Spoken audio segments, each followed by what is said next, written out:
Kedar phone उचल please.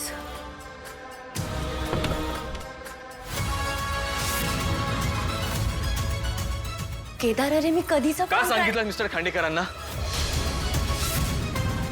Sorry.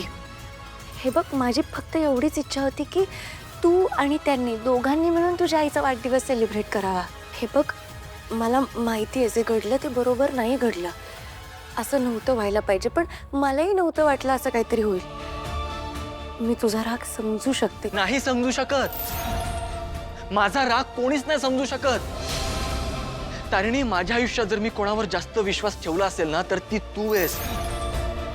माझ्या आयुष्यातलं सगळंच तुला माहिती आहे आणि माझ्या आयुष्यात काही जरी घडलं ना तर सगळ्यात आधी मी तुला येऊन सांगतो.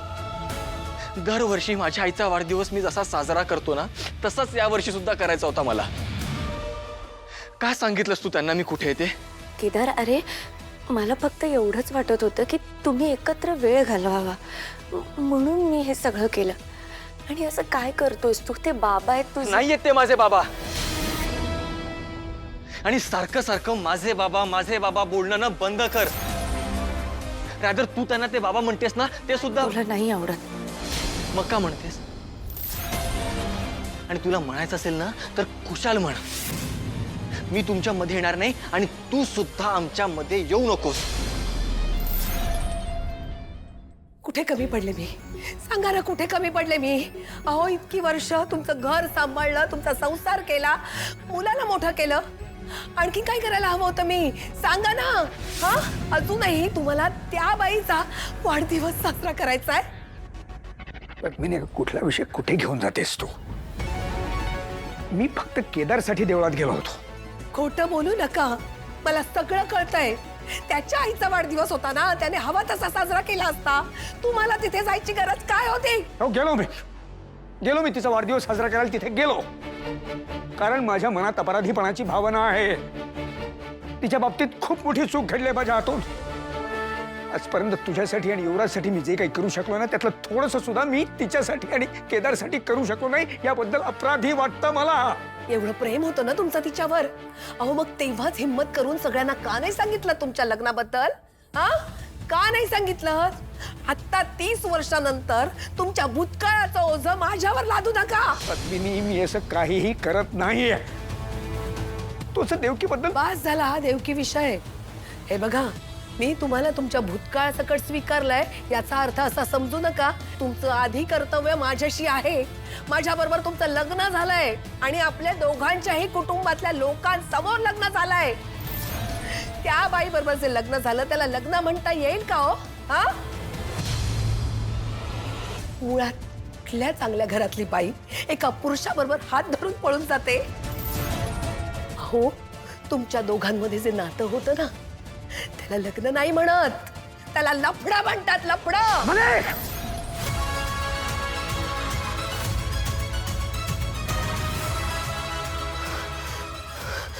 का का थांबलात? मारा मारा ना. अहो तेवढंच बाकी होतं. मारा तुम्ही. एक मिनिट. तुला तुझा हक्क मागण्यापासून मी कधीही अडवलेलं नाहीये पद्मिनी, पण देवकीबद्दल तुझ्या तोंडून एकही अपशब्द मला ऐकून घ्यायचा नाहीये, समजला?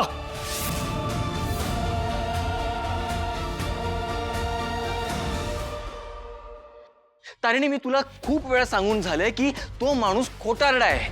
मला जेवढं तुला समजवता येईल ना तेवढं सगळं समजावून झालंय, पण तुला ते पटतच नाहीये. असं काहीही नाहीये केदार. अरे त्यांचा खूप जीव आहे तुझ्यावर आणि हे फक्त मला एकटीला नाही वाटत, घरात सगळ्यांना वाटतं. त्यांचं खरंच खूप प्रेम आहे तुझ्यावर आणि ते त्यांचं काही प्रेम वगैरे नाहीये. आणि त्यांचं खरंच माझ्यावरती प्रेम असतं ना तर त्यांनी आमच्या नात्याची अशी जाहिरात नसती केली. तुला जे वाटतंय ना हे प्रेम वगैरे, हे प्रेम हे काहीच नाहीये. नाही बघ, तुझा काहीतरी गैरसमज होतोय केदार. असं बस झाला तारिणी. मला तेच समजवणं आता बंद कर. त्यांच्या या प्रेमाचा, या जिव्हाळ्याचा अनुभव मला तुझ्यापेक्षा जास्त आहे. त्यांच्या या खोटेपणाच्या झळा मला बसल्या, तुला नाही. आणि एक गोष्ट लक्षात ठेव, तुला मला जे सांगायचंय ना ते सांग, मी चुपचाप ऐकून घेईन. पण हा माझा पर्सनल प्रॉब्लेम आहे, तू यात पडू नकोस. उगाच नातं जोडण्याचा, आमच्यातले समज गैरसमज दूर करण्याचा प्रयत्न तू करू नकोस. हा आमचा प्रॉब्लेम आहे, आम्ही सॉल्व्ह करू. आपण इथे कशासाठी आलोय? मिशनसाठी ना? मग इथून पुढे आपण फक्त मिशन बद्दल बोलूया.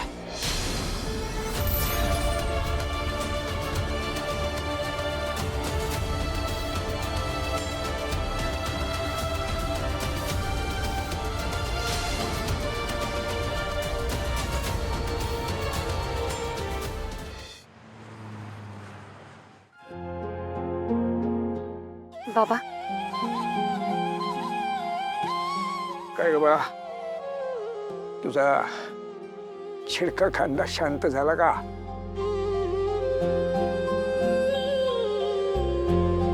नाही अजून. आणि इतक्यात शांत होईल असं वाटत पण नाहीये. मी समजू शकतो. घेऊ दे त्याला, त्याचा वेळ घेऊ देत.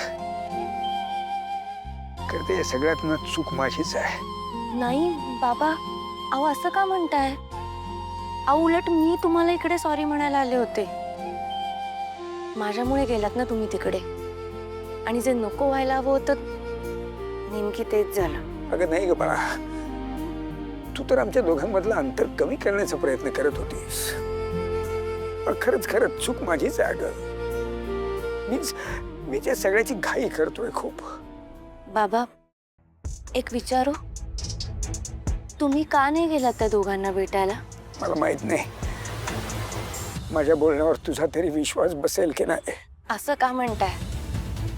माझा तुमच्यावर पूर्ण विश्वास आहे.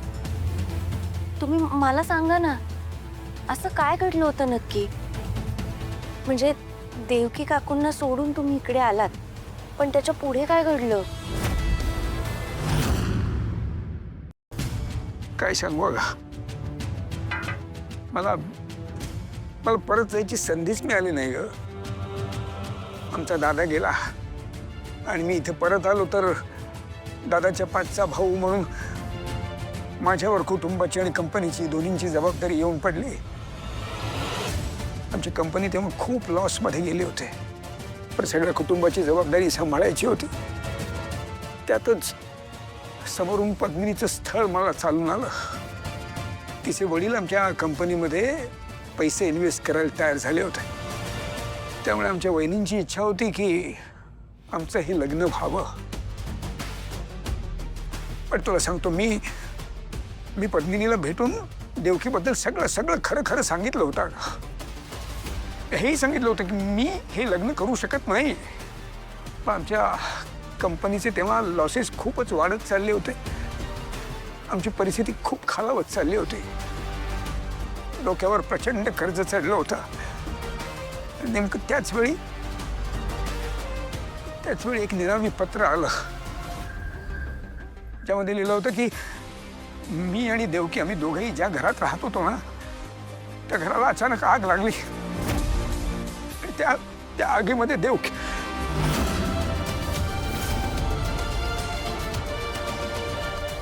तुम्हाला देवकी काकूंचा निरोप देण्यासाठी जे पत्र आलं होतं ते कोणी पाठवलं होतं? माहित आहे. म्हणजे जे पत्र आलं होतं मला, त्याच्यावरती नाव पत्ता काही नव्हता. तुमच्याकडे ते पत्र अजूनही आहे?